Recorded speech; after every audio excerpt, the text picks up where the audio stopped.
నమస్తే, welcome to Andhraprabha. నేను తేజస్వి. మాజీ మంత్రి కేటీఆర్కు స్ట్రాంగ్ కౌంటర్ ఇచ్చారు మంత్రి కొండా సురేఖ. బీఆర్ఎస్ అన్ని వర్గాలను మోసం చేసిందని ఆరోపించారు.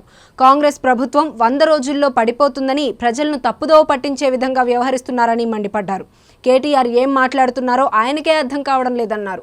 ప్రజాసొమ్మును దోచుకొని కోట్లకు పడగలెత్తారని విమర్శించారు. కేసీఆర్ ఇచ్చిన హామీలో ఒక్కటి కూడా అమలు చేయలేదన్నారు కొండా సురేఖ.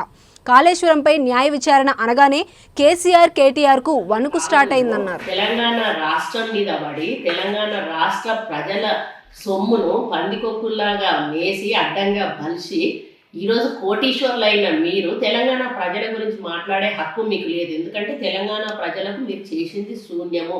అమరులైన వాళ్ళ గురించి పట్టించుకున్నారా? అమరుల కుటుంబాలకు ఏమన్నా చేశారా? జైళ్ళలో పోయిన వాళ్ళకి ఏమన్నా చేశారా? ఉద్యమాలలో పాల్గొన్న వాళ్ళకి ఏమన్నా చేశారా? ఎవరికి ఏం చేయలేదు. ఉద్యమాల్లో పాల్గొన్న వాళ్ళని ఒక్కొక్కరిని మీ పార్టీల నుంచి బయటికి పంపించి ఉద్యమానికి వ్యతిరేకంగా పోరాడిన వాళ్ళని తీసుకొచ్చి మీ పార్టీలలో అందలం ఎక్కించి వాళ్ళందరూ కూడా ఈరోజు కోటీశ్వర్లు అయిన తప్పితే అసలు ఉద్యమకారులు ఎవరు కూడా ఈరోజు బాగుపడలేదు.